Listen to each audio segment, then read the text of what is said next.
मगर दारुल हुकूमत दिल्ली के अंदर आज दिन भर सियासी सरगर्मियां उरूज पर हैं और इस वक्त भी हलचल काफी ज्यादा है। इस ताल्लुक से भी बातचीत होती रहेगी। 5 के पंच में 5 बड़ी खबरें आपके सामने रखनी है। फॉर्मेट के मुताबिक आगे बढ़ेंगे और उसके बाद एक खास मौजू पर जम्मू कश्मीर की सलामती के मुतल्लिक कुछ बड़ी तब्दीलियां मुतवक्के हैं। इस ताल्लुक से गुफ्तगू शनीद होगी अपने खास मेहमानों के साथ और साथ साथ वो खबरें जो सबसे ज्यादा मुख्तलिफ सोशल मीडिया प्लेटफॉर्म्स पर आपने देखी, पसंद की और तज्जिया और तबसरा करने के अलावा अपना कीमती फीडबैक या अपनी आरा का इजहार जरूर करते हुए हम तक अपनी बात पहुंचाई। वो खबरें टॉप 5 में आपके सामने। तो शुरुआत टॉप 5 के साथ और सबसे पहले दिल्ली चलते हैं, जहां पर 18वीं लोकसभा का पहला इजलास हंगामे के बीच शुरू हुआ। 11 बजे इजलास की शुरुआत हुई तो वज़ीर-ए-आज़म नरेंद्र मोदी समेत लोकसभा के तमाम अराकीन पार्लियामान की हल्फ बर्दारी जारी है। अब से थोड़ी देर पहले मियां अल्ताफ लारवी, इसके अलावा अगरुल्लाह मेहदी, जम्मू सूबे से भारतीय जनता पार्टी से डॉक्टर जितेंद्र सिंह और इसके अलावा जुगल किशोर शर्मा हल्फ ले चुके हैं। पहला सेशन ही काफी हंगामा खेज होने का इम्कान था और वो हुआ क्योंकि हिज़्ब इख्तिलाफ ने आज भारतीय आईन की कॉपियां अपने साथ ली। जब वज़ीर-ए-आज़म हल्फ लेने गए तो उस वक्त भी गए और ऐवान के बाहर भी काफी हंगामा किया। अपोजिशन 26 जून को स्पीकर के इंतखाब के पर बीजेपी क़यादत वाली एनडीए हुकूमत को घेरने की कोशिश करेगी। नीट यूजी और यूजीसी नेट का पेपर लीक होने के इल्जामात से लेकर प्रोटेम स्पीकर की तकर्री पर इंडिया इत्तेहाद मोदी हुकूमत को घेरने की कोशिशों में आज से ही सरगर्म नजर आया है। इजलास के शुरू होने से कबल आज वज़ीर-ए-आज़म ने खिताब भी किया और कहा कि 18वीं लोकसभा का जब आगाज हो रहा है तो दुनिया का सबसे बड़ा इलेक्शन जिससे हम बाहर निकले हैं शानदार तरीके से हुआ। मुसलसल तीसरी बार एनडीए को खिदमत का मौका मिला। सदर जमहूरिया द्रौपदी मुर्मू ने भारतीय जनता पार्टी के कानून साज भाटोहरी मेहताब को लोकसभा के प्रोटेम स्पीकर के तौर पर भी हल्फ दिलाया और तमाम लोगों या अपोजिशन को साथ लेकर इस ऐवान की कार्रवाई को एक मुनसिफाना अंदाज में वज़ीर-ए-आज़म के मुताबिक हम आगे ले जाना चाहते हैं। वो अलग बात है कि हिज़्ब इख्तिलाफ की जानिब से बकौल वज़ीर-ए-आज़म अब तक वैसा ताउन या सपोर्ट नहीं मिला है जिसकी तवक्को काफ़ी ज़्यादा उनको थी। दूसरी खबर दिल्ली से ही, जहां पर दिल्ली के वज़ीर आला अरविंद केजरीवाल को एक बार फिर से उनकी अर्जदाश्त पर आज सुप्रीम कोर्ट में समाअत हुई, मगर केजरीवाल को फिलहाल अदालत से कोई राहत नहीं मिली और सुप्रीम कोर्ट ने केजरीवाल से कहा कि वो अपनी जमानत को चैलेंज करने वाली ईडी की अर्जदाश्त पर हाईकोर्ट के फैसले का इंतजार करें। केजरीवाल की अर्जदाश्त पर आइंदा समाअत 26 जून को अगली तारीख मुकर्रर कर दी गई है और केजरीवाल की जो अर्जी थी सुप्रीम कोर्ट में जस्टिस मनोज मिश्रा की बेंच ने सुनी। उनकी तरफ से पेश हुए एडवोकेट अभिषेक मनु सिंघवी की जानिब से कहा गया कि एक बार जमानत मिलने के बाद इस पर रोक नहीं लगनी चाहिए थी। अगर हाईकोर्ट ने निचली अदालत के हुक्म को पलट दिया तो केजरीवाल दोबारा जेल जाते, लेकिन अबूरी हुक्म के जरिए उनको थोड़ी सी राहत मिल सकती थी जिसका फैसला कम से कम हो सकता था। बहरहाल फिलहाल राहत के लिए कोई खबर नहीं। तीसरी खबर टॉप 5 में आपके सामने रखेंगे। भारत और सऊदी अरब के हवाले से वज़ीर ख़ारजा एस जयशंकर ने मुत्तहिदा अरब अमारात यानी यूएई के हममनसब शेख अब्दुल्ला बिन जैद अल नहयान से एतवार की रात अबू ज़हबी में मुलाकात की है और मुसलसल बढ़ती दो तरफा स्ट्रेटेजिक शराकतदारी पर तबादला ख्याल किया और डॉक्टर जयशंकर ने खुशी की लहर उनके मुताबिक मुल्क के अंदर इंतखाबात के बाद है, सूरत हाल पर नजर है, उस पर भी हमारी नजर रहेगी। चौथी खबर भारत और सऊदी अरब या यूएई के हवाले से हमने आपके सामने बात रखी, लेकिन चौथी खबर लॉ एंड ऑर्डर के हवाले से। Additional director general of police ADGP law and order और एसडीआरएफ के कमांडेंट विजय कुमार ने inspector general of police Kashmir VK Birdi और दीगर ओहदेदारों के साथ अमरनाथ यात्रा के पेश नजर जम्मू कश्मीर पुलिस, इसके अलावा एसडीआरएफ, बीएसएफ, सीआरपीएफ की मुश्तरका जो एमआरटी की टीमें उनको भी ब्रीफिंग दी और इस साल सालाना अमरनाथ यात्रा जो 4 रोज बाद यानी 29 जून से शुरू होने जा रही, जिसके लिए तमाम तर इंतजामात शुरू किए गए हैं बल्कि मुकम्मल हो चुके हैं और इंतजामात के बीच मुश्किल सूरत हाल में कैसे बचा जा सके एनडीआरएफ, एसडीआरएफ, कमांडिंग ऑफिसर्स, तमाम लोग जो इजाफी तैनातियां अमल में लाई गई हैं, बचा कैसे मुश्किल सूरत हाल से जा सकता है या फिर इसके अलावा हंगामी सूरत हाल से बाहर निकलने के लिए कम से कम सही तरीके से काम हो सके, इस ताल्लुक से बात होती रही। जरूर इस पर आगे चलकर दोबारा आपके सामने डिटेल्स रखेंगे। 5वीं खबर आपके सामने रखेंगे डेलीगेशन के हवाले से। किश्तवाड़ के अंदर इंडस वाटर मुआहदे का 38 रुकनी वफद जो कि आज सख्त सिक्योरिटी बंदोबस्त के बीच जम्मू जिले से किश्तवाड़ पहुंच गया। यह वफद जो कि कल शाम ही जम्मू पहुंचा था, पाकिस्तानी वफद और आलमी बैंक का के ओहदेदारान इसमें शामिल है। दरियाई चिनाब पर तामीर किए जा रहे पन बिजली प्रोजेक्टों पर जारी कामकाज का जायजा ले रहे हैं और ये वफद जो कि कल शाम जम्मू पहुंचा आज सख्त सिक्योरिटी के बीच किश्तवाड़ पहुंच गया। हेलीकॉप्टर के जरिए भी इस पूरे इलाके की निगरानी होती रही और 38 रुकनी वफद की क़यादत में एक गैर जानिबदार आप कह सकते हैं कि जो लोग हैं वो भी शामिल हैं। और इसके अलावा 19 अरकान के अलावा फ्रांस और बरतानिया के 2 गैर जानिबदार माहिरीन, कनाडा के 3, कीनिया, रूस, स्विट्जरलैंड, जनूबी अफ्रीका, अमेरिका और डेनमार्क का एक और रुकन शामिल है। इधर जम्मू कश्मीर पुलिस ने गैर जानिबदार माहिरीन के दौरे के लिए 25 राब्ता अफसरों की तकर्री अमल में लाई थी। और तफसीलात के मुताबिक वफद का ये दौरा इंडस वाटर ट्रीटी के दफात के तहत किया जा रहा है। इंडस वाटर ट्रीटी यानी IWT हिंदुस्तान और पाकिस्तान के दरमियान पानी की तकसीम का एक मुआहिदा है, और यह मुआहिदा आलमी बैंक ने दरियाए सिंध और इसके मुआविन नदियों में दस्तयाब पानी के इस्तेमाल करने के लिए तरतीब दिया था, जिसके मुताबिक आज के वक्त में भी काम होता है। तो ये सारी चीजें हैं जो इस वक्त आपके सामने हमने टॉप 5 में रखी हैं, और इस दौरे के हवाले से भी आगे चलकर बात होती रहेगी। लेकिन अब जरा बात जम्मू कश्मीर के उस अहम मामले पर जो पिछले 12 से 15 घंटों में काफी सुर्खियों में है। मिलिटेंसी के खिलाफ ऑपरेशन चल रहे हैं जम्मू कश्मीर के अंदर। तमाम एजेंसियां या फिर इसके अलावा यूनियन टेरिटरी के मुख्तलिफ इलाकों में इस वक्त सिक्योरिटी फोर्सेज मुश्तरका तौर पर कार्रवाइयां अंजाम दे रही हैं। लेकिन इन सब के बीच जम्मू कश्मीर पुलिस आइंदा दिनों में मजीद और सख्त इकदाम उठा सकती है। इस ताल्लुक पर गुफ्तगू इस ताल्लुक से करेंगे, मगर उससे पहले श्रीनगर से एक बड़ी खबर आ रही है, जहां पर आतिशज़दगी का एक और वाक़या पेश आया है और कई रिहायशी मकान जो आग की लपेट में है। बोहरी कदल श्रीनगर के अंदर मस्जिद शरीफ में आग लगी है, काफी नुकसान हो चुका है। इसके आसपास जो रिहायशी मकान है वहां पर भी आग काफी ज्यादा लगी है, और आग पर काबू पाने की कोशिशें इस वक्त जारी है।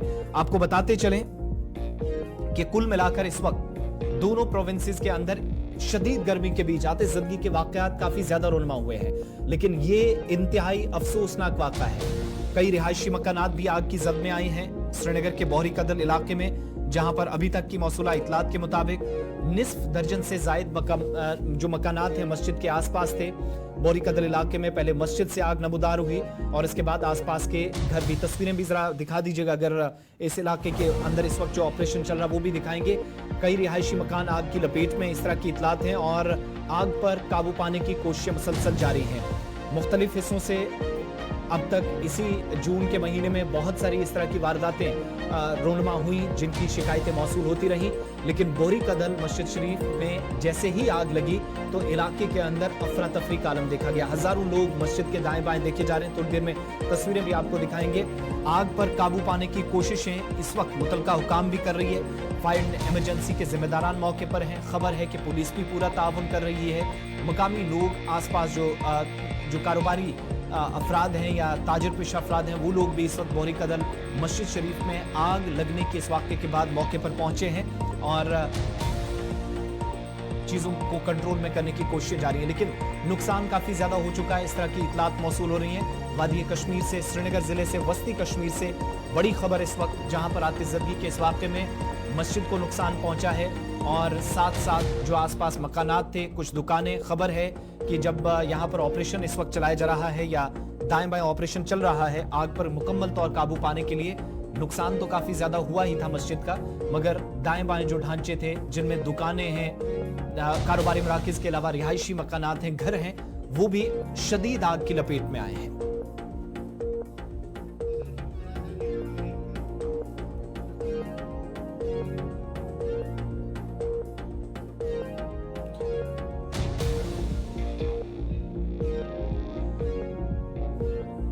वादी कश्मीर से बड़ी खबर इस वक्त हम आपको बता रहे हैं, जहां पर आतिशज़दगी का अफसोसनाक वाक़या पेश आया है और आग लगने से भारी नुकसान की इतलात श्रीनगर से मौसूल हो रही हैं। बोहरी कदल श्रीनगर का इलाका, तमाम कोशिशें इस वक्त मुतलकिन की जानिब से, और ये तस्वीरें आपके सामने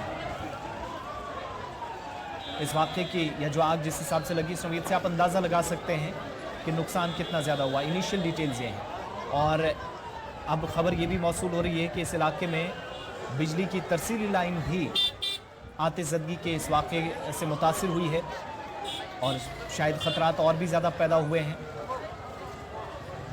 मस्जिद पूरी तरीके से खाकस्तर हो चुकी है। ऊपर वाली मंजिल जो आपको दिखाई दे रही होगी, जहां पर नुकसान काफ़ी ज़्यादा हुआ, पहले सिर्फ रिपोर्ट्स आ रही थी, लेकिन अभी तस्वीरों के ज़रिए तस्दीक हो रही है। बोहरी कदल श्रीनगर का इलाका, मस्जिद की तस्वीरें आपके सामने, अफरा तफरी का आलम। आसपास इस वक्त तमाम लोग जैसे मुमकिन हो पा रहा है आग पर काबू पाने की कोशिशें मुसलसल जारी हैं। श्रीनगर में आतिशबाजी के इस वाक़े के बाद कंसर्न लोग अलर्ट पर ज़रूर हैं, लेकिन कम से कम नुकसान हो इससे बचा नहीं जा सका। आकिब डार के पास चलेंगे, श्रीनगर से हमारे साथ हैं। आकिब, क्या मजीद तफसीलात हैं, कितना एक नुकसान अभी तक हुआ है? का बहुत खतरे इलाका जहां पे अभी कुछ देर पहले आग नमूदार हुए, पहले एक कमर्शियल कॉम्प्लेक्स में आग नमूदार हुई है और उसके बाद आग इतनी भयानक थी कि एक मस्जिद को, यानी कि बाजार मस्जिद जो मशहूर है बहुत कदर इलाके में, वहां पे आग नमूदार हुए और उसके बाद आग फैलते फैलते पूरी मस्जिद को इसने पूरी तरीके से खाकिस्तार कर दिया है। एक कमर्शियल कॉम्प्लेक्स और दूसरा जो है जो बाजार मस्जिद है वहां पे आग फैली और आग भयानक थी कि पूरी मस्जिद को इसने पूरी तरीके से खाकिस्तार कर दिया। आपको बताऊं कि ये जो बाजार मस्जिद है 6 माह पहले इसमें आग लगी थी, इसी कॉम्प्लेक्स में पहले आग लगी थी और उसके बाद आग फैली थी और इस मस्जिद को भी इसने थोड़ा नुकसान पहुंचाया था। लेकिन आज पूरी तरीके से ये मस्जिद खाकिस्तान हो चुकी है। फायर एंड इमरजेंसी का अमला जैसे ही मौके पे पहुंचा तो उन्होंने आग बुझाने की भरपूर कोशिश की थी, लेकिन वो कहीं ना कहीं नाकाम हो चुके और आग को काबू उन्होंने पाया। क्योंकि ये गनी बस्ती रहती है यहाँ पे, श्रीनगर का बहुरकत इलाका गनी बस्ती रहती है, यहाँ पे आग फैलने के काफी ज्यादा चांसेस रहते हैं और इस आग को मस्जिद तक ही सहमत रखा है और मस्जिद से आगे इस आग को फैलने नहीं दिया गया। इससे पहले मैं आपको बताऊं कि पहले कमर्शियल कॉम्प्लेक्स में आग नमूदार हुई थी और उसके बाद आग भयानक थी कि उसने अपने लपेट में जो बाजार मस्जिद है उसको भी अपनी लपेट में लिया और पूरी तरीके से मस्जिद और कमर्शियल कॉम्प्लेक्स के कुछ हिस्से को पूरी तरीके से खाकिस्तान कर दिया। फायर एंड इमरजेंसी का अमला पहुंचा था लेकिन उन्होंने आग को काबू पाया और आग को आगे फैलने नहीं दिया, क्योंकि ये गनी बस्ती रहती है। जिस और इससे पहले की बात है उससे अंदाजा लगाया जा रहा है कि मुकम्मल तौर पर मस्जिद तबाह हो गई है, निचला कुछ एक हिस्सा बचा होगा। तस्वीरें बड़ी भयानक हैं जो इस वक्त हमारे जितने भी नाज़रीन देख रहे हैं। एक तो उसके बारे में बताइएगा, और खबर है कि बिजली की तरसीली लाइन भी मुतासिर हुई है जो इसके करीब से गुजर रही थी, जहां पर ढांचा जो आसपास ढांचे थे वो भी मस्जिद में आग लगने के बाद आसपास जब आग फैली है। हाँ बिल्कुल आसिफ, क्योंकि आग भयानक थी कि जहाँ पे ये मस्जिद है वहां से बिजली के खंभे और उसके साथ साथ तारें बिछाई गई है और वो पूरी तरीके से खाकिस्तान हो चुकी है और इस पूरे इलाके में जो बिजली है वो अभी कट की गई है, क्योंकि बिजली के खंभे और उसके साथ साथ जो बिजली के जो तार है वो पूरी तरीके से वो भी जलकर राख हो चुकी है। तो अभी कुछ देर तक जो है इस इलाके में जो है बिजली को बंद किया गया है ताकि आग और भी न फैले, क्योंकि जिस तरीके से आग भयानक थी पूरी मस्जिद को इसने खाकिस्तार कर दिया। चाहे हम निचले फ्लोर की, ग्राउंड फ्लोर की बात करेंगे या फर्स्ट फ्लोर की बात करेंगे, तो पूरी तरीके से जो मस्जिद है बाजार मस्जिद, जो मशहूर बाजार मस्जिद है, वो पूरी तरीके से खाकिस्तार हो चुके। इसके साथ साथ जहां पे आग नमूदार हुई, यानी कि कमर्शियल कॉम्प्लेक्स में जहां पे आग नमूदार हुई है, वो भी कुछ आधा हिस्सा जो है वो पूरी तरीके से खाकिस्तान हो चुका है, क्योंकि यह घनी बस्ती रहती है। यहाँ पे मस्जिद बिल्कुल इस कमर्शियल कॉम्प्लेक्स के पास है, यहाँ से आग शुरू हुई है और आग भयानक थी कि इसने पूरे कॉम्प्लेक्स के साथ साथ जो बाजार मस्जिद है उसको भी अपनी लपेट में लिया। तो पूरी तरीके से कंट्रोल में हुई है, आग बुझाई जा सकी है या नहीं? हाँ बिल्कुल, फायर एंड इमरजेंसी का अमला अभी लगा हुआ है, लेकिन आग को आगे फैलने नहीं दिया गया। आग को मस्जिद तक ही सीमित रखा गया और अभी कंट्रोल है, आग अभी कंट्रोल है, क्योंकि फायर एंड इमरजेंसी ने और भी अमला, फायर ब्रिगेड को बुलाया गया है और आग को अभी काबू में किया गया। लेकिन नुकसान जामा मस्जिद के साथ साथ कमर्शियल कॉम्प्लेक्स को भी यहाँ पे हुआ है। जी आसिफ, ये आग लगने की वजह कुछ मालूम हो सकी है? शॉर्ट सर्किट है, कुछ और चीज है, क्या हुआ है?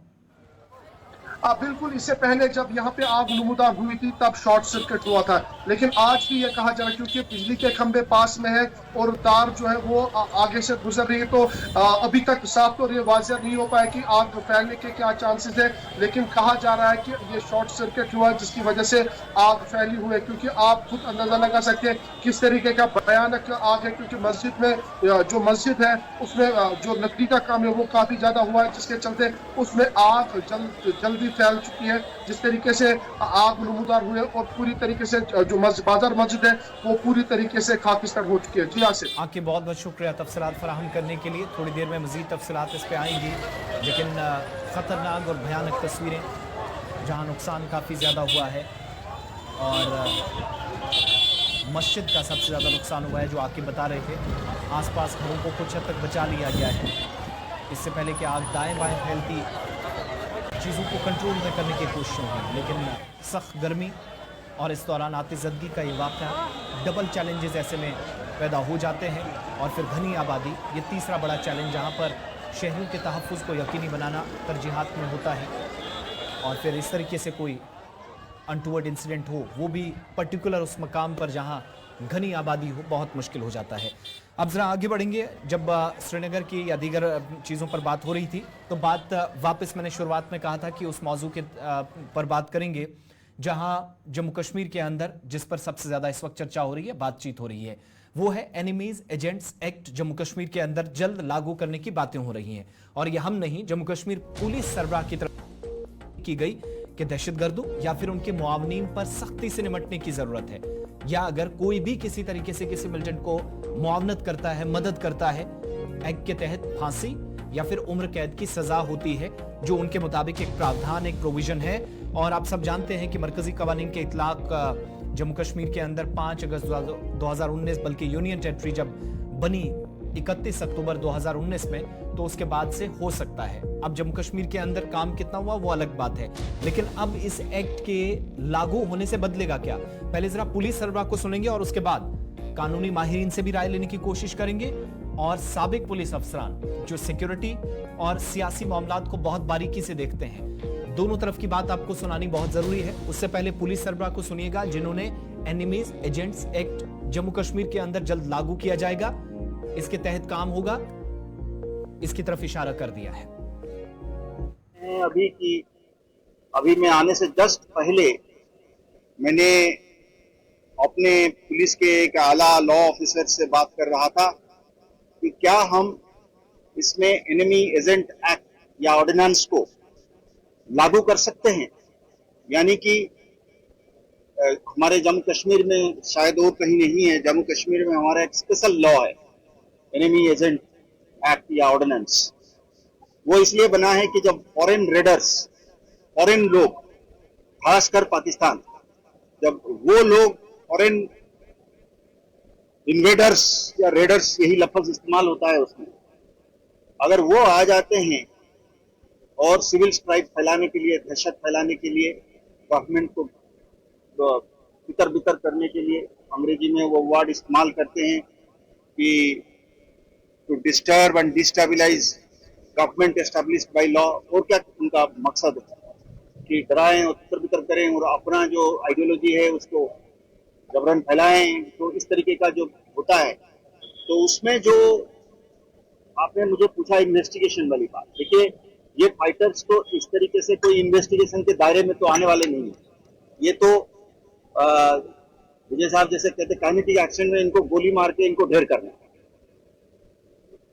इनको जो सपोर्ट की बात चल रही है, ये उसकी अगर आप पूछ रहे हैं कि इन्वेस्टिगेशन के दायरे, मैं किसी जगह पे कहा कि they will be treated as enemy agent, और हमारे एनिमी एजेंट एक्ट में सजा जो है वो मिनिमम है लाइफ इम्प्रिजनमेंट और डेथ। There is no other of punishment. It is a harsher law than UAPA. उसमें लिखा है terrorist associate of a terrorist and acting as an agent of the enemy who are coming from outside, who have no locus standi here. वो आके जब हमको मारने के लिए, हमारे निहत्थे लोगों को मारने के लिए, बिल्कुल बेकसूर लोगों को मारने के लिए आ जाते हैं, और उनको जो साथ देता है उनको एनिमी एजेंट के तहत आई एम श्योर हमारे जो इन्वेस्टिगेटिंग। चलिए, पुलिस सरबराह आर एस स्वैन, जिनकी तरफ से कल ये बयान दिया गया, और जम्मू कश्मीर के अंदर एक नए सिरे से जो मौजूदा सूरत हाल है उसको मजीद बेहतर बनाने की कोशिशें और इकदामात किए जाएंगे, इसकी जानिब उन्होंने इशारा किया। और ज़रा चीज़ों को बहुत बारीकी से और करीब से समझने की कोशिश करते हैं। हमारे साथ दो खास मेहमान हैं, सीनियर वकील जम्मू कश्मीर हाई कोर्ट आमिर मसूदी साहब हमें ज्वाइन किए हैं। आपका बहुत शुक्रिया और वेलकम कहेंगे आमिर साहब आपको भी। इसके अलावा राजा एजाज अली साहब साबिक आईजीपी हैं, बहुत शुक्रिया राजा साहब आपका भी वक्त देने के लिए और खुशामदीद इस प्रोग्राम में। पहले जरा मसूदी साहब मैं आपसे एक सवाल कर लूं और उसके बाद मसूदी साहब का भी जो जाती तजर्बा है और इस कानून के मुतालिक उनकी आ रहा है वो जानने की कोशिश करेंगे। मसूदी साहब, ये असल में एनिमीज एजेंट्स एक्ट जो जम्मू कश्मीर के अंदर अब मजीद इसके तहत काम कहा जा रहा कि होगा, ये असल में है क्या? हमारे देखने वालों को जरा बारीकी से समझाइएगा। जी थैंक यू मुझे बुलाने के लिए। ये बेसिकली मैं आपको इस तरह से बताना चाहूंगा, ये जो कानून एक है एनिमीज एजेंट्स ऑर्डिनेंस जो है, ये बेसिकली 2004 का था जी, लेकिन 2004 में ये रिपील किया गया और नया जो फॉर्मुलेट किया गया ये जो एक्ट है एनिमीज एजेंट्स एक्ट, ये 2005 में लागू किया गया।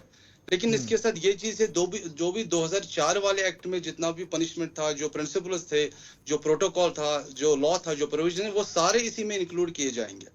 उसके बाद जब ये इम्प्लीमेंट हुआ, ये खाली इस पर्पस के लिए हुआ, only in order to implement it in the UT of Jammu and Kashmir state जो हुआ करती थी तब, क्योंकि यहाँ पे मिलिटेंसी का रेशियो काफी हाई था, इसीलिए उस वक्त it was need of hour कि इसके लिए जम्मू एंड कश्मीर स्टेट के लिए किसी स्पेशल लॉ को बनाया जाए।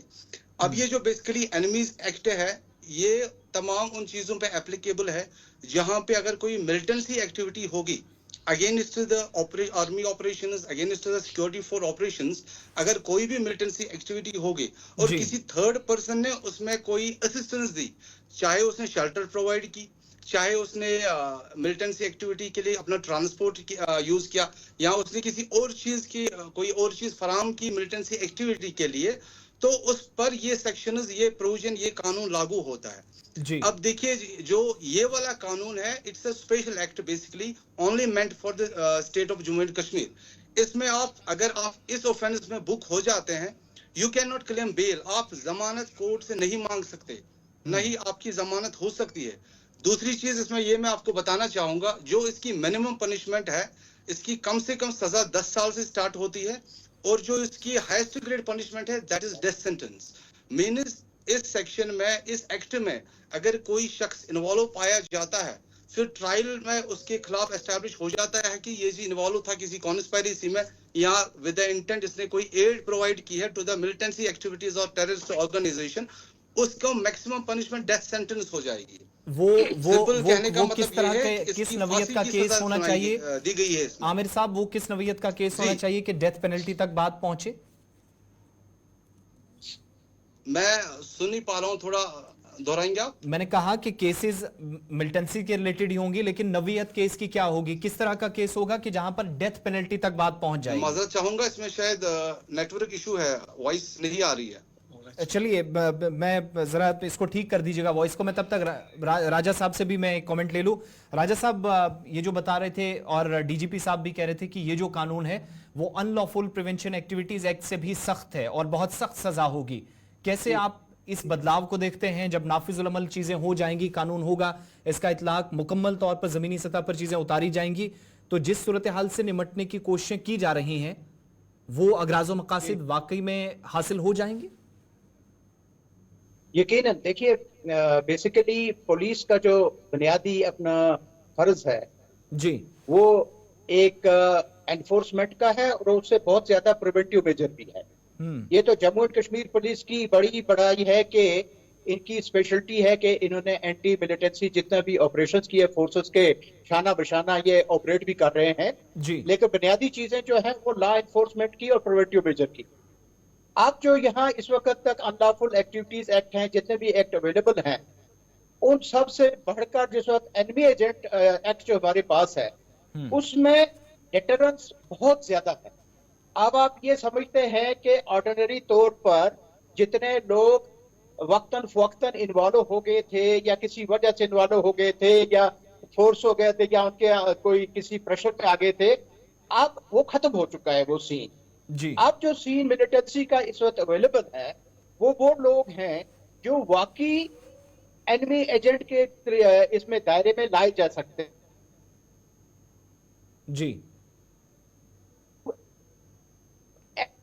Agent the enemy, agent of the enemy to हमारे फोर्सेस है, उनकी किसी भी कार्रवाई को डैमेज करने के लिए, इनइफेक्टिव बनाने के लिए, उनको नुकसान करने के लिए, तीनों फोर्सेस को, वो हवाई है, जमीनी है, पुलिसिंग है, सबको, anybody involve in that one. इस वक्त वही आदमी, इस बात से हम सोचते हैं, पुलिस सोचती है, हमारे पुलिस चीफ सोचते हैं कि जो ज्यादा मोटिवेटेड या रियली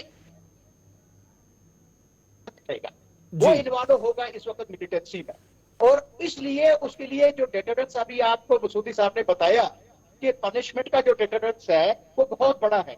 बहुत ज्यादा है, ताकि इट शुड सेंड चिल्स के लोगों के में एक मैसेज चला जाए कि ये बहुत बड़ी सख्त सजा है, जिसमें जमानत के लिए नहीं कह सकते, कंसेशन के लिए नहीं कह सकते हैं, और प्रॉपर्टीज भी सारी चली जाएंगी इसके साथ में, और पूरी जो इस वक्त एक पूरी खानदान के लिए एक ऐसी चीज है जिसमें डेटरेंस आ जाएगी। इसमें एक और चीज का भी बहुत बड़ा एक पहलू है जी, वो ये है कि एनीबॉडी, अगर किसी को ये नॉलेज हो कि कोई भी सामान ऐसा एनिमी कंट्री ने या एनिमी ने लाया हो, किसी जगह डंप किया हो, so as to create a sabotage, this damage और harm the army or harm the integrity of the country, if he has even knowledge and he fails to inform the police or the district magistrate, he can also be tried and brought under this act and law.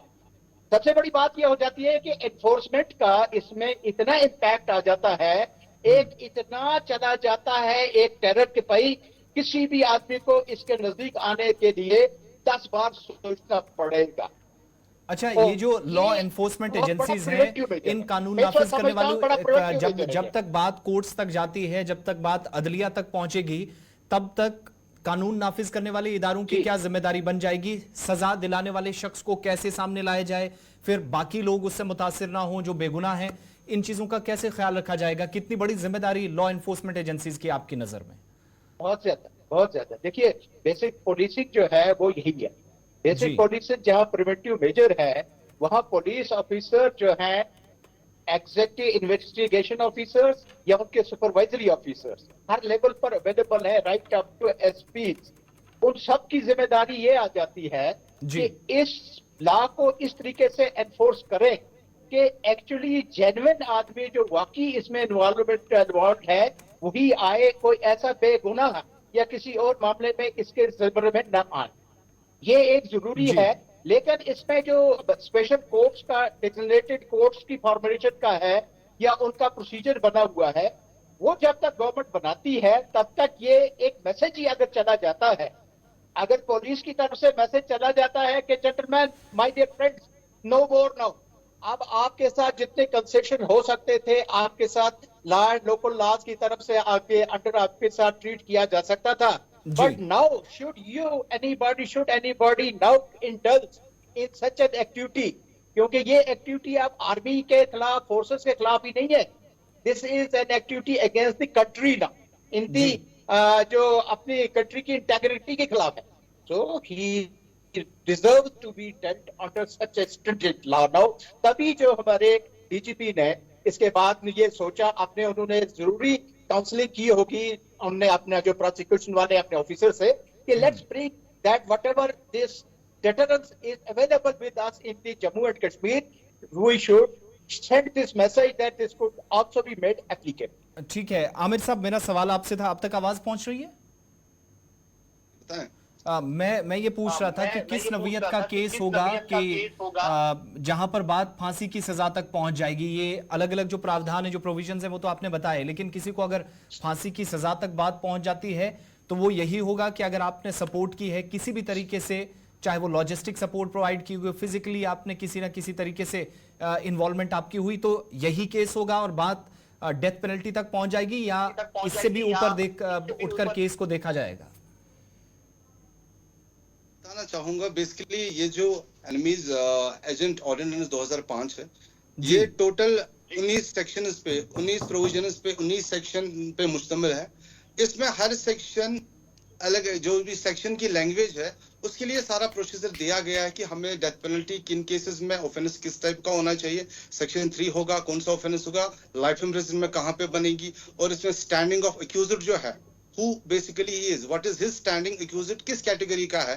इसमें जो दूसरी चीज है जो मैं आपको बताना चाहूंगा कि अगर आप किसी के साथ वाईफाई भी शेयर करते हैं और वो वाईफाई यूटिलाइज किया होगा with the intent to provide aid to any terrorist outfit और टू एनी पर्टिकुलर पर्सन, क्योंकि ये जो सेक्शन, ये जो लॉ है, ये खाली प्रोटेक्ट सबसे ज्यादा करता है हमारे फोर्सेस को, चाहे आर्मी की बात करें, बीएसएफ की बात करें, पुलिस की बात करें। यहाँ पे जितने भी डेडली या हार्डकोर अटैक्स हो जाते हैं तो उसके लिए ज्यादा से ज्यादा इन्होंने, नॉर्मल जो था यूएलएबी था, अनलॉफुल था, लेकिन कहीं ना कहीं ट्रायल में उसके लिए भी बेल के लिए गुंजाइश बन जाती है। लेकिन ये अगर ये सेक्शन लागू किया गया, ये प्रोविजन लाया गया, अगर इसमें किसी को बुक किया गया, फिर देखा जाएगा कि what is the highest grade offence कौन सा है, जो इसका एक्ट है किस हद तक है, अप टू विच एक्सटेंट, जो इसका सपोर्ट है किस हद तक सपोर्ट दिया गया, किस सेक्शन में इन्वॉल्व है। दूसरी चीज मैं आपको बताना चाहूंगा, ये जो स्पेशल नवीयत का केस है, जो भी इस वाले एक्ट में एफआईआर लॉन्च होंगे, केसेस होंगे, उनकी जो ट्रायल होगी वो किसी आम कोर्ट में नहीं हो सकती। उनकी ट्रायल करने के लिए एक स्पेशल कोर्ट की जरूरत है, and that is to be only conducted by the special जज। लेकिन ये स्पेशल जज यहाँ पे वो होना चाहिए who is equivalent, who is qualified to be the high court जज। जो हाई कोर्ट जज बनने के लायक होगा, खाली वही सेशनल जज इसमें स्पेशल जज का रोल अदा कर सकता है और इस केस की प्रोसीडिंग ट्रायल चला सकता है। तो दूसरी आमिर, चीज, जी बताएं जी, सुन रहा हूं मैं ये जानना चाह रहा था कि इसका मतलब ये हुआ कि आप अदलिया पर तो भरोसा है ही, लेकिन क्या कोर्ट जाकर वहां से किसी तरह की राहत की उम्मीद होगी जो कोई भी इसमें फंसेगा, या फिर पुलिस की तरफ से जो एविडेंसेस पेश कर दिए गए वो शायद वही एक तरह से फाइनल स्टेज होगा डिसाइड करने का कि भाई यहां से चीजें अब आपके फेवर में नहीं जा रही हैं, बल्कि एक ऑप्शन होगा? देखिए, ये आपने बड़ा एक अच्छा सा सवाल किया मुझसे। मैं आपको बताना चाहूंगा, हमारा जो नॉर्मल हमारा जनरल लॉ है, उसका प्रिंसिपल है that everyone is presumed to be innocent until found guilty. Means अगर आप किसी भी विदाउट एनी स्पेशल ऑफेंस, जो भी इंडियन पैनल कोड के जनरल ऑफेंसेस है, अगर आप उनमें बुक हो जाते हैं तो कोर्ट को ये प्रिज्यूम करना पड़ेगा कि आप इनोसेंट है, जब तक कि आपके लिए फुल जुडिशियल प्रोसेस के बाद आपके खिलाफ पुलिस प्रोसिक्यूशन एस्टैब्लिश नहीं करेगा आपका केस। लेकिन कुछ एक्ट्स, कोई स्पेशल एक्ट ऐसा होता है जिसमें ये प्रिंसिपल रिवर्स हो जाता है। रिवर्स मीन्स कि everyone is presumed to be guilty until found innocent. Means जो ही इस एफआईआर में, इस सेक्शन में, इस कानून में कोई भी मुल्जिम बुक हो जाता है, कोई भी शख्स बुक हो जाता है, लेकिन वहां पे जो जनरल प्रिंसिपल है कि हर कोई बेगुनाह होता है जब तक प्रूव नहीं हो, ये प्रिंसिपल वहां पे एप्लीकेबल नहीं है, क्योंकि ये एक स्पेशल एक्ट है। यहाँ पे वो जो बर्डन है वो रिवर्स हो जाता है, और यहाँ पे अक्यूज्ड की ड्यूटी बनती है कि वो कोर्ट में साबित करे कि मैं बेगुनाह हूँ। यहाँ पे पुलिस प्रोसिक्यूशन की ड्यूटी नहीं बनती है कि मुल्जिम के खिलाफ वो केस प्रूव करेंगे जैसे बाकी केसेस में होता है। और दूसरी इस वाले केस में सबसे बड़ी बात यह है कि इसमें हर किसी शख्स का एक्सेस नहीं रहेगा। इसमें इन कैमरा प्रोसीडिंग्स होती है। मीन्स कोर्ट में ट्रायल के टाइम, इस केस के हियरिंग टाइम, जो भी इस नवीयत के केसेस होंगे, खाली वो लोग मौजूद रह सकते हैं उस कोर्ट में, उस मखसूस जज साहब के इजलास में, जो इस केस से जुड़े हुए मुंसलिक लोग होंगे। कोई भी बाकी वकला साहिबान है या बाकी दूसरे केस के लोग हैं, वो उस वक्त कोर्ट में हाजिर नहीं रह सकते। दूसरी चीज, अगर कोई थर्ड पार्टी किसी भी केस की डिटेल्स ले लेता है, कोई ऑर्डर निकालता है, सर्टिफाइड कॉपी के लिए अप्लाई करता है, लेकिन इस कानून में बाज़ाब्ता लिमिटेशन रखी गई है। अपने मुल्जिम के वकील साहिबान के बगैर या मुल्जिम के खुद उसके बगैर कोई भी तीसरा शख्स इस केस की कोई भी डिटेल न पब्लिश कर सकता है, न हासिल कर सकता है कोर्ट में। अगर ऐसा कुछ पाया गया, ऐसा कुछ नजरों में आया तो उसके लिए अलग, उस शख्स के लिए अलग प्रोसिक्यूशन कंडक्ट किया जाता है। ये जो ये कानून है, इससे आप कह सकते हैं it's a very draconian law, क्योंकि इसकी जो पनिशमेंट है डेथ सेंटेंस। कानून में डेथ सेंटेंस उन ऑफेंसेस, उन जुर्मों की होती है जो सबसे highest grade of offences category में आ जाते हैं। और यहाँ पे आप कोर्ट के सामने ये प्ली नहीं उठा सकते कि everyone is presumed to be innocent until found guilty, क्योंकि खाली वो जनरल कानून में एप्लीकेबल है। क्योंकि ये स्पेशल कानून है, इसमें वो चीज एप्लीकेबल नहीं है। यहाँ पे इस केस में, इस ट्रायल में, इस नवीयत के केसेस में मुल्जिम की जिम्मेदारी बनती है कि वो कोर्ट में अपने आप को बेगुनाह साबित कराए। ठीक है। बाकी जो ट्रायल का प्रोसेस है, जैसे प्रोसिक्यूशन विटनेसेस होती है, ट्रायल का प्रोसेस सेम होता है हर एक क्रिमिनल ट्रायल का। एफआईआर लगेगा, उसके बाद इन्वेस्टिगेशन स्टार्ट हो जाएगी। इन्वेस्टिगेशन कंप्लीट होने के बाद स्पेशल कोर्ट में चार्जशीट आ जाएगा। उसके बाद जो हमारा सीआरपीसी का प्रोसीजर है, विटनेसेस, एविडेंसेस लाने हैं, डिफेंस विटनेसेस है, स्टेटमेंट ऑफ एक्यूज है, वो बाकायदा लीगल प्रोसीजर जो सीआरपीसी के अंदर दिया गया है वो फॉलो किया जाएगा। ठीक है। मैं राजा साहब, ये कानून का इतलाक होगा, उसके मुताबिक चीजें होंगी, लेकिन जब मिलिटेंसी को कर्ब करने के लिए ये सारे सख्त इकदाम उठाए जा रहे हैं, ऐसे में आपकी नजर में लोकल सपोर्ट कितना मैटर करेगा? खास तौर से एविडेंसेस जब कलेक्ट किए जाएंगे, जब उन इलाकों की निशानदेही होगी कि फलां जगह से फलां शख्स ने फलां बंदे को फलानी जगह तक पहुंचाया और ये सारी चीजें हुई और मुल्क और रियासत मुखालिफ कोई काम हुआ है, तो एक्टिविटीज में जो लोग इन्वॉल्व थे उनको सामने लाने के लिए, जो असल में कल्प्रिट्स हैं उनको सामने लाने के लिए कोई बेगुनाह शहरी इस कानून की भेंट न चढ़ जाए, इन सारी चीजों का ख्याल कैसे रखा जाएगा? और दूसरा, बतौर पुलिस ऑफिसर आप क्या समझते हैं, लोकल सपोर्ट मकामी सतह पर जो सोर्स सिक्योरिटी एजेंसीज तक पहुंचेगा वो कितना मैटर करता है इस सारे प्रोसेस के बीच में जब मिलिटेंसी मुखालिफ इकदाम हो रहे हैं?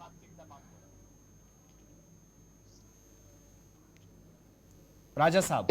आपको जी जी आपकी आवाज आ रही है मेरी? जी जी, कंटिन्यू करें। हाँ, मैं समझ दो जो बड़े इंपॉर्टेंट पॉइंट से पहले ये है कि कोई भी जो आपको इस कानून के दायरे में लाने के लिए किसी को भी एजेंट साबित करना बहुत जरूरी है। और एजेंट साबित करना सिर्फ ये नहीं है कि मैंने एक सामान उठाया दूसरी जगह पहुंचाया, या वक्तन मैंने कोई किसी को खाना खिला दिया, या किसी के साथ अच्छी तरह से बात की, या किसी को रास्ता दिखा दिया।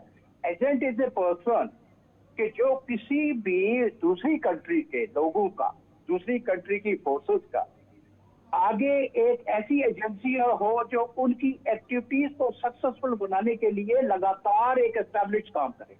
जैसे आपको किसी भी कंपनी का एजेंट यहाँ होता है, उसको एजेंसी मिलती है, तो उस एजेंसी के नाम पर वो सारा एक्टिविटी उस एजेंट की चलाता है। तो बेसिक फंडामेंटली वहीं से स्टार्ट हो जाता है। He is to be first established as an agent of the enemy. Once agent of the enemy अगर वो सेटिस्फेक्शन हो जाती है पुलिस में, तो फिर बाकी चीजों का जो कलेक्शन ऑफ एविडेंस है वो कोई प्रॉब्लम नहीं होती है। और जहां तक आप ये समझते हैं कि लोगों को सामने आकर इंफॉर्मेशन देने के लिए, आपने सुना होगा अभी वकील साहब ने जो आपको कहा कि कैमरा की इसकी जो ये होती है हियरिंग होती है वो इन कैमरा होती है, उसमें मुदाखलत ज्यादा नहीं होती, ओपन कोर्ट में नहीं होती, इन कैमरा होती है। तो हर इंफॉर्मेशन देने वाले की या सपोर्ट करने वाले की या विटनेसेस का उसमें काफी प्रोटेक्शन अवेलेबल है जी। लेकिन ये इस वक्त जो मैं हालात देख रहा हूँ, जो मैं समझता हूँ कि पुलिस चीफ ने इसका इतलाफ करने की एक क्यों ये ऐलानिया तौर पर कहा कि it should send as a deterrence. जो मैंने आपसे सबसे पहले कहा कि पुलिस का एक वाज़ेह पहला जो फर्ज है, police act as a preventive measure पर।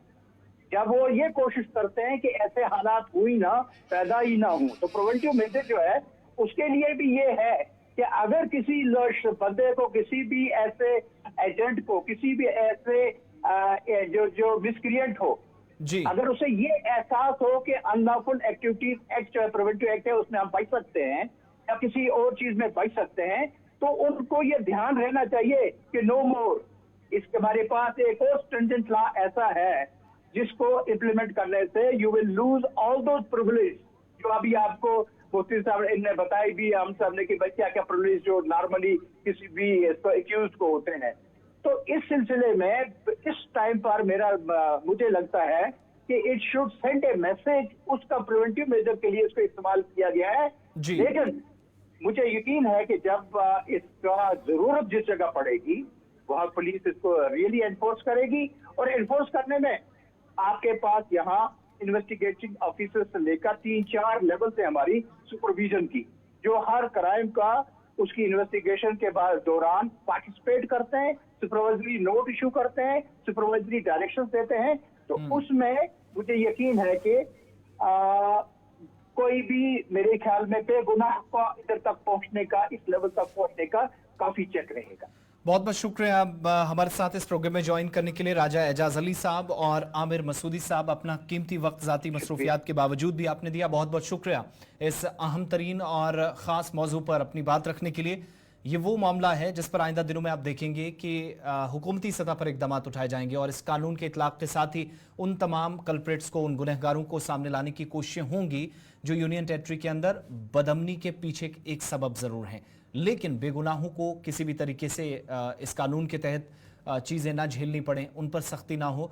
राजा साहब वही बता रहे थे कि स्टैंडर्ड ऑपरेटिंग प्रोसीजर्स जो होंगे उनके मुताबिक काम करना पड़ेगा और बहुत सख्ती के साथ, ताकि कम से कम उन तमाम लोगों के जहन में ये बात चली जाए या जहनशीन हो जो मुल्क रियासत मुखालिफ काम करने में पेश उन अनासर के साथ रहते हैं जो सरहद पारियाँ हैं या फिर सरहद के इस तरफ भी हैं लेकिन मुल्क और रियासत मुखालिफ कामों में इन्वॉल्व हैं। 5 के पंच में मेरे साथ बस इतना ही।